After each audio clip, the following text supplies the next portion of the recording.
ಕೆಲವರು ಸುಲಭವಾಗಿ ಹಣ ಸಂಪಾದಿಸುತ್ತಾರೆ, ಆದರೆ ಇನ್ ಕೆಲವರು ತುಂಬಾ ಕಷ್ಟಪಟ್ಟು ಹಣವನ್ನು ಸಂಪಾದಿಸುತ್ತಾರೆ. ಇದಕ್ಕೆ ನಾವು ಹಣದ ಮೇಲಿರುವ ನಮ್ಮ ಥಾಟ್ಸ್, ನಮ್ಮ ಹಣ ಹೇಗೆ ಯೂಸ್ ಮಾಡ್ತೀವಿ, ಮತ್ತೆ ಹಣ ಮತ್ತು ನಿಮ್ಮ ಜೊತೆ ಇರುವ ರಿಲೇಶನ್ಶಿಪ್ ಹೇಗಿದೆ ಅನ್ನೋದೇ ಮ್ಯಾಟ್ರ್ ಆಗುತ್ತೆ. ಹಣದ ಮೇಲಿರುವ ರಿಲೇಷನ್ನ ಹೆಚ್ಚಿಸಲು, ಬಿಲ್ಡ್ ಮಾಡಲು ನಾವು ಲೇಖಕರು ಹೇಳಿರುವ 17 ಪಾಯಿಂಟನ್ನು ಇಲ್ಲಿ ಡಿಸ್ಕಸ್ ಮಾಡೋಣ. ಇಂದು ನಾವು ಟಿ ಹವರ್ಡ್ ಎಕರ್ಸ್ ಅವರು ಬರೆದಿರುವ the secret of millionaire mind ಬುಕ್ನ ಸಮರಿಯನ್ನು ಡಿಸ್ಕಸ್ ಮಾಡೋಣ.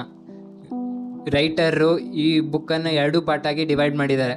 ಲೇಖಕರು ಮೊದಲ ಭಾಗದಲ್ಲಿ ಇಂದು ನಾವು ತೆಗೆದುಕೊಳ್ಳುವ ಕ್ರಿಯೆ ಹೇಗೆ ಪ್ರಭಾವ ಬೀಳುತ್ತದೆ ಎಂದು ತಿಳಿಸಿದ್ದಾರೆ, ಮತ್ತು ವ್ಯಕ್ತಿಯನ್ನು ಶ್ರೀಮಂತ ವ್ಯಕ್ತಿಯಾಗಿ ಮಾಡುವ ಕೆಲವು ಪಾಯಿಂಟ್ಸ್ಗಳನ್ನು ಚರ್ಚಿಸಿದ್ದಾರೆ. ಬುಕ್ಕಿನ 2ನೇ ಪಾರ್ಟಲ್ಲಿ ಲೇಖಕರು ಶ್ರೀಮಂತ ಮನಸ್ಸಿನ ವ್ಯಕ್ತಿಯನ್ನು ಬಡ ಮನಸ್ಸಿನ ವ್ಯಕ್ತಿಯಿಂದ ಪ್ರತ್ಯೇಕಿಸುವ 17 ಆಲೋಚನೆಗಳನ್ನು ಕಲಿಸಿಕೊಟ್ಟಿದ್ದಾರೆ.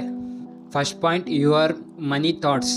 ಅಂದರೆ ಪ್ರತಿಯೊಬ್ಬರ ಹಣದ ಮೇಲಿರುವ ಥಾಟ್ಸ್ಗಳು ಡಿಫ್ರೆಂಟ್ ಆಗಿರುತ್ತೆ, ಮತ್ತು ಖರ್ಚು ಮಾಡುವ ವಿಧಾನಗಳು ಡಿಫ್ರೆಂಟ್ ಆಗಿರುತ್ತೆ. ನೀವು ಹಣವನ್ನು ಹೇಗೆ ನೋಡ್ತೀರಾ, ರಿಲೇಷನ್ ಹೇಗಿದೆ, ಅಥವಾ ಹಣ ಖರ್ಚು ಮಾಡ್ಬೇಕಾದ್ರೆ ಯಾವ ಫೀಲಿಂಗಿಂದ ಖರ್ಚು ಮಾಡ್ತೀರಾ ಅಂತ ತಿಳಿಸ್ಕೊಟ್ಟಿದ್ದಾರೆ. ಈ ಮಾದರಿಯನ್ನು ಮ್ಯಾನಿಫೆಸ್ಟೇಷನಿಂದ ತೆಗೆದುಕೊಳ್ಳಲಾಗಿದೆ. ನೀವು ಹಣವನ್ನು ಒಳ್ಳೆ ಗುಡ್ ವೈಬಿಂದ, ಒಂದು ಗ್ರ್ಯಾಟಿಟ್ಯೂಡಿಂದ ಖರ್ಚು ಮಾಡಬೇಕು ಮತ್ತು ಅರ್ನ್ ಮಾಡಬೇಕು.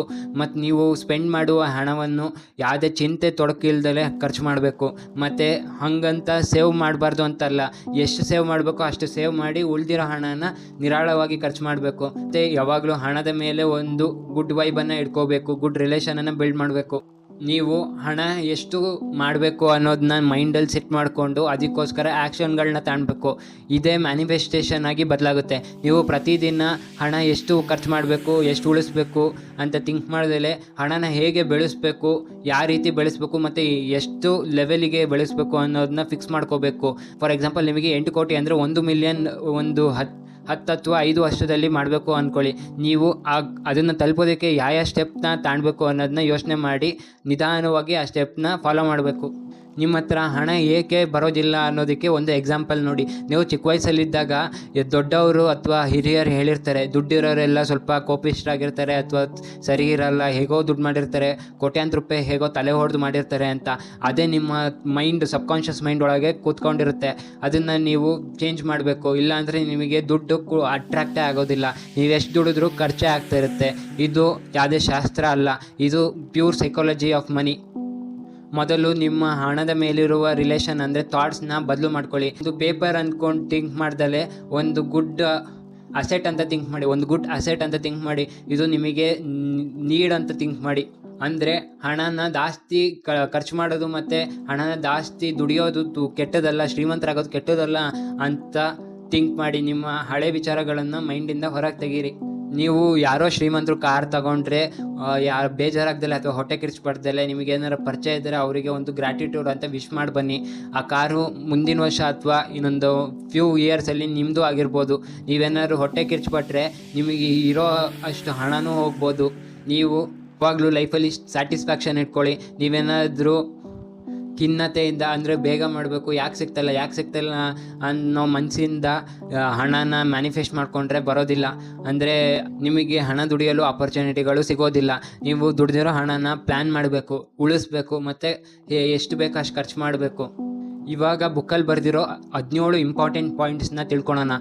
ನೀವು ನಿಮ್ಮ ಜೀವನನ ರಚಿಸ್ತೀರಾ, ಅಂದರೆ you will build your own life.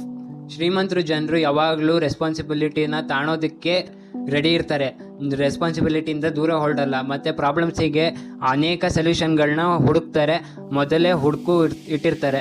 ನೀವು ಕೂಡ ಸುಮಾರು ಸಣ್ಣ ರೆಸ್ಪಾನ್ಸಿಬಿಲಿಟೀಸನ್ನ ತಾಣಬೇಕು ಮತ್ತು ಡಿಸಿಷನ್ ಮೇಕಿಂಗ್ ಮೈಂಡ್ಸೆಟ್ನ ಬೆಳೆಸ್ಕೋಬೇಕು. ಸಣ್ಣ ಡಿಸಿಷನ್ ಆದರೂ ನೀವೇ ತಾಣಬೇಕು, ಬೇರೆಯವರಿಗೆ ಕೇಳಬಾರ್ದು. ನೀವು ಸಣ್ಣ ವಿಚಾರಗಳನ್ನು ಬೇರೆಯವ್ರಿಗೆ ಕೇಳ್ತಾ ಹೋದರೆ ನಿಮ್ಮ ಡಿಸಿಷನ್ ಮೇಕಿಂಗ್ ಸ್ಕಿಲ್ಲು ಡೆವಲಪೇ ಆಗೋದಿಲ್ಲ. ಅದರಿಂದ ನೀವು ಫ್ಯೂಚರಲ್ಲಿ ದೊಡ್ಡ ವಿಚಾರಗಳನ್ನ ಡಿಸ್ಕಸ್ ಅಥವಾ ಡಿಸಿಷನ್ ಮಾಡೋಕ್ಕೆ ಆಗೋದಿಲ್ಲ. ನೀವು ಯಾವಾಗಲೂ ಪಾಸಿಟಿವ್ ಥಿಂಕಿಂಗ್ ಆಗಿರಬೇಕು, ಪಾಸಿಟಿವ್ ಎನ್ವೈರ್ಮೆಂಟಲ್ಲಿ ಇರಬೇಕು, ಪಾಸಿಟಿವ್ ಆಗಿ ವರ್ಕ್ನ ಮಾಡಬೇಕು. ಅಂದರೆ ಪಾಸಿಟಿವ್ ರಿಸಲ್ಟ್ ಬರೋದಕ್ಕೆ ನೀವು ವರ್ಕ್ ಮಾಡೋದನ್ನ ಇಷ್ಟಪಡಬೇಕು. ನೀವು ಇಷ್ಟಪಟ್ಟು ಕೆಲಸ ಮಾಡಿದ್ರೆ ಅದು ಪಾಸಿಟಿವ್ ರಿಸಲ್ಟ್ ಆಗಿ ತಿರುಗಿ ಅದರಿಂದ ಸುಮಾರು ಹಣ ಬಂದು ನೀವು ಒಂದು ಬೇಗ ಮಿಲೇನಿಯರ್ ಆಗ್ಬೋದು. ನೀವು ಹೇಳ್ಬೋದು, ಲೈಫಿಗೆ ಎಷ್ಟು ಬೇಗ ಅಷ್ಟು ಹಣ ಸಂಪಾದಿಸಿದ್ರೆ ಸಾಕಲ್ಲ. ಶ್ರೀಮಂತರು ಯಾಕೆ ತುಂಬಾ ಹಣನ ಸಂಪಾದಿಸ್ತಾರೆ, ತುಂಬಾ ಕಂಪ್ನಿಗಳನ್ನ ಕಟ್ತಾರೆ ಅಂದ್ರೆ, ನೀವು ಏನಾದ್ರು ಶ್ರೀಮಂತರಾಗ್ಬೇಕು ಅಂದ್ರೆ ಮನಿನ ಅರ್ನ್ ಮಾಡೋ ಮೇಲೆ ಫೋಕಸ್ ಮಾಡೋದ್ ಬಿಟ್ಟು ನೀವು ನಿಮ್ಮ ವರ್ಕ್ ಫೋರ್ಸ್ ನ ಬಿಲ್ಡ್ ಮಾಡೋ ಮೇಲೆ ಫೋಕಸ್ ಮಾಡ್ಬೇಕು. ಅಂದ್ರೆ ನೀವು ಈಗ ಎಲ್ಲಿದ್ದೀರೋ ಅದಕ್ಕಿಂತ ಸ್ವಲ್ಪ ಗ್ರೋ ಆಗೋಕೆ ಥಿಂಕ್ ಮಾಡ್ಬೇಕು. ಅಥವಾ ನೀವೇನಾರ ಸ್ವಂತ ಬಿಸ್ನೆಸ್ ಮಾಡ್ತಿದ್ರೆ ಅದನ್ನ 3 ಪಟ್ಟು 4 ಪಟ್ಟು ಪ್ರಾಫಿಟ್ ತೆಗಿಬಹುದು. 3 ಪಟ್ಟು 4 ಪಟ್ಟು ಅಂಗಡಿ ಹೆಂಗ್ ಮಾಡೋದು ಅಂತ ಥಿಂಕ್ ಮಾಡ್ಬೇಕು. ಅದನ್ನ ಗ್ರೋ ಮಾಡ್ಬೇಕು. ಅಥವಾ ಸ್ಟಾಕ್ ಮಾರ್ಕೆಟ್ ಲಿಸ್ಟ್ ಮಾಡೋದು ಹೇಗೆ ಅಂತ ಥಿಂಕ್ ಮಾಡ್ಬೇಕು. ಅವಾಗ ನಿಮ್ ಹಣ ಈಸಿಯಾಗಿ ಗ್ರೋ ಆಗುತ್ತೆ. ಮತ್ತೆ ಸೊಸೈಟಿಗೆ ಏನಾದ್ರು ಕೊಡೋದಿಕ್ಕೆ ಯೋಚನೆ ಮಾಡ್ಬೇಕು. ಅಂದ್ರೆ ನೀವು ತುಂಬಾ ಅಂಗಡಿಗಳನ್ನ ಓಪನ್ ಮಾಡಿದ್ರೆ ವರ್ಕ್ ಕ್ರಿಯೇಟ್ ಆಗುತ್ತೆ, ಜನರಿಗೆ ಕೆಲಸ ಸಿಗುತ್ತೆ, ದುಡ್ಡು ಕೊಡ್ತೀರಾ ಅವರಿಗೆ, ಅದರಿಂದ ಗ್ರಾಟ್ಯೂಟಿ ಸಿಗುತ್ತೆ, ಅದರಿಂದ ನಿಮಗೆ ದುಡ್ಡು ಬೇಗ ಬರುತ್ತೆ. ಮತ್ತೆ ಇನ್ನೊಂದೇನಂದ್ರೆ, ನೀವು ಶ್ರೀಮಂತರಾಗ್ಬೇಕಂದ್ರೆ ಕ್ಯಾಲ್ಕುಲೇಟೆಡ್ ರಿಸ್ಕ್ ತಗೊಳ್ಳೇಬೇಕು. ಕ್ಯಾಲ್ಕುಲೇಟೆಡ್ ರಿಸ್ಕ್ ಇಲ್ದಲೆ ನೀವು ಶ್ರೀಮಂತರಾಗೋಕ್ ಸಾಧ್ಯನೇ ಇಲ್ಲ. ರಿಸ್ಕ್ ಅಂದ್ರೆ ಇರೋ ಬರೋ ದುಡ್ಡೆಲ್ಲ ಸುರಿದು ಬಿಸ್ನೆಸ್ ನ ಮಾಡೋದಲ್ಲ, ಅಥವಾ ಬಿಸ್ನೆಸ್ ಬಗ್ಗೆ ನಾಲೆಜ್ ಇಲ್ದಲೆ ಬಿಸ್ನೆಸ್ ನ ಶುರು ಮಾಡೋದಲ್ಲ. ಬಿಸ್ನೆಸ್ ಬಗ್ಗೆ ಕರೆಕ್ಟ್ ಆಗಿರೋ ನಾಲೆಜ್ ತಿಳ್ಕೊಂಡು ಅದನ್ನ ಬೆಳೆಸೋದು ಹೇಗೆ ಅಂತ ಥಿಂಕ್ ಮಾಡಿ ನಿಮ್ಮ ಹತ್ರ ಇರೋ ಸಣ್ಣ ಹಣದಲ್ಲೇ ನೀವು ಬಿಸ್ನೆಸ್ ನ ಶುರು ಮಾಡ್ಬೋದು. ಈಗಂತೂ ಸೋಷಿಯಲ್ ಮೀಡಿಯಾ ಟೈಮ್ ಅಲ್ಲಿ ದುಡ್ಡನ್ನ ಚೂರು ಇನ್ವೆಸ್ಟ್ ಮಾಡ್ದಲೆ ಅಫಿಲಿಯೇಟ್ ಮಾರ್ಕೆಟಿಂಗ್ ಅಥವಾ ಡ್ರಾಪ್ ಶಿಪ್ಪಿಂಗ್ ಮಾಡಿ ಬಿಸ್ನೆಸ್ ನ ಶುರು ಮಾಡ್ಬೋದು. ಇನ್ನೊಂದೇನಂದ್ರೆ, ಶ್ರೀಮಂತರು ಜನರು ಪಾಸಿಟಿವ್ ವರ್ಕ್ ನ ಕ್ರಿಯೇಟ್ ಮಾಡ್ತಾರೆ, ಆದ್ರೆ ಬಡ ಜನರು ಯಾವಾಗ್ಲೂ ನೆಗೆಟಿವ್ ವರ್ಕ್ ನ ಕ್ರಿಯೇಟ್ ಮಾಡೋದಕ್ಕೆ ತಯಾರಿರ್ತಾರೆ. ಯಾಕಂದ್ರೆ ಅವ್ರು ಯಾವಾಗ್ಲೂ ಗಾಸಿಪಿಂಗ್, ಜಗಳ ಅಥವಾ ಬೇಡ್ತಿರೋ ವಸ್ತು ಮೇಲೆ ಫೋಕಸ್ ಜಾಸ್ತಿ. ಶ್ರೀಮಂತರ ತರ ಬೇಕಾಗಿರೋ ವಸ್ತು ಮತ್ತೆ ಲರ್ನಿಂಗ್ಸ್ ಮೇಲೆ ಫೋಕಸ್ ಕಮ್ಮಿ ಮಾಡ್ತಾರೆ. ನೀವು ಬೇಗ ಮಿಲೇನಿಯರ್ಸ್ ಆಗ್ಬೇಕಂದ್ರೆ ನಿಮ್ಮ ಹತ್ರ ಇರೋ ಅವಕಾಶಗಳನ್ನ ಬಳಸ್ಕೊಂಡು ಮತ್ತೆ ಸಿಕ್ಕಿರೋ ಅವಕಾಶಗಳನ್ನ ಬಿಡದಲ್ಲಿ ಯೂಸ್ ಮಾಡ್ಕೊಂಡು ಮತ್ತೆ ಅವಕಾಶಗಳನ್ನ ನೀವೇ ಹುಡ್ಕೊಂಡು ಕ್ರಿಯೇಟ್ ಮಾಡಿ ನೀವು ಬೆಳಿಬೇಕು. ಮತ್ತಿನ್ನೊಂದೇನಂದ್ರೆ, ಶ್ರೀಮಂತರ ಜನರು ಯಾವಾಗ್ಲೂ ಸಕ್ಸಸ್ಫುಲ್ ಪೀಪಲ್ ಜೊತೆನೆ ತಿರ್ಗಾಡ್ತಿರ್ತಾರೆ. ಅವರು ಯಾವಾಗ್ಲೂ ಲೇವಡಿ ಹೊಡ್ಕೊಂಡಿರೋ ಅಥವಾ ಏನು ಕೆಲಸನೇ ಮಾಡ್ತಿರೋ ಅಥವಾ ಆವರೇಜ್ ಕೆಲಸ ಮಾಡೋ ವ್ಯಕ್ತಿಗಳ ಜೊತೆ ಜಾಸ್ತಿ ತಿರ್ಗಾಡೋದಿಲ್ಲ. ಇದು ತುಂಬಾ ಹಾರ್ಶ್ ಅನ್ಸ್ಬೋದು, ಆದ್ರೆ ನೀವು ಶ್ರೀಮಂತರಾಗ್ಬೇಕು ಅಂದ್ರೆ 2 ಬ್ಯಾಲೆನ್ಸ್ ಇರ್ಬೇಕು. ನೀವು ನಿಮ್ಮ ಹಳೆ ಫ್ರೆಂಡ್ ಜೊತೆನೂ ಜಾಸ್ತಿ ಇಳ್ದರೆ, ನಿಮ್ಮ ಹೊಸ ಫ್ರೆಂಡ್ ಜೊತೆ ಅಂದ್ರೆ ಬಿಸ್ನೆಸ್ ಮಾಡೋ ಫ್ರೆಂಡ್ ಜೊತೆ ಜಾಸ್ತಿ ಇಳ್ದಲೆ 2 ಬ್ಯಾಲೆನ್ಸ್ ಮಾಡ್ಕೊಂಡು ನೀವು ಹಳೆ ಫ್ರೆಂಡ್ಸ್ ಜೊತೆನೂ ಖುಷಿಯಾಗಿರ್ಬೋದು, ಮತ್ತೆ ನಿಮ್ಮ ಸಿಕ್ಕಿರೋ ರಿಚ್ ಫ್ರೆಂಡ್ಸ್ ಜೊತೆನು ನಾಲೆಜ್ ತಿಳ್ಕೊಂಡು ಖುಷಿಯಾಗಿರ್ಬೋದು. ಮತ್ತೆ ನೀವು ಫ್ರೆಂಡ್ಸ್ ಮಾಡ್ಕೊಂಡ್ರೆ, ರಿಚ್ ಫ್ರೆಂಡ್ಸ್ ಮಾಡ್ಕೊಂಡ್ರೆ ಅದ್ರ ಹತ್ರ ಇರೋ ಸುಮಾರು ನಾಲೆಜ್ ನ ನೀವು ಆದಷ್ಟು ಗ್ರಾಪ್ ಮಾಡ್ಕೊಳ್ಳೋದಕ್ಕೆ ಯೋಚನೆ ಮಾಡ್ಬೇಕು. ಮತ್ತೆ ಅದರಿಂದ ತುಂಬಾ ಐಡಿಯಾಗಳನ್ನ ಹುಟ್ಟಾಕಿ ಹೊಸ ಯೂನಿಕಾರ್ನ್ ಟ್ರೈ ಮಾಡ್ಬೇಕು. ಈ ಪಾಯಿಂಟ್ ಹೇಗೆ ವರ್ಕ್ ಆಗುತ್ತಪ್ಪ ಅಂದ್ರೆ, ಫಾರ್ ಎಕ್ಸಾಂಪಲ್ ನೀವು ಭಾರತ್ ಪೇ ಫೌಂಡರ್ ಗೊತ್ತಲ್ಲ, ಅವ್ರ ಗ್ರೂಪ್ ಇದೆಯಲ್ಲ, ಅವ್ರ ಗ್ರೂಪ್ ಸ್ಟಾರ್ಟ್ಅಪ್ ಗ್ರೂಪ್ ಅಂದ್ರೆ ಅಲ್ಲಿ ಅವ್ರ ಜೊತೆ ಇರೋ ಎಲ್ಲಾ ಗ್ರೂಪ್ಗಳು ಹೊಸ ಹೊಸ ಸ್ಟಾರ್ಟ್ಅಪ್ ಗಳನ್ನ ಫಾರ್ಮ್ ಮಾಡಿದ್ದಾರೆ.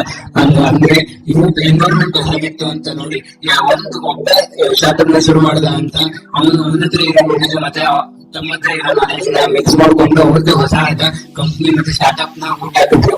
ಇದೇ ರೀತಿ ಹೊಸ ಫ್ರೆಂಡ್ಸ್ ನ ಮಾಡ್ಕೊಂಡು, ರಿಚ್ ಆಗಿರೋ ಫ್ರೆಂಡ್ಸ್ ನ ಮಾಡ್ಕೊಂಡು, ನಾಲೆಜ್ ಇರೋ ಫ್ರೆಂಡ್ಸ್ ನ ಮಾಡ್ಕೊಂಡು, ಅವ್ರ ನಾಲೆಜ್ ನ ಯೂಸ್ ಮಾಡ್ಕೊಂಡು ನೀವು ಬೆಳಿಬೇಕು.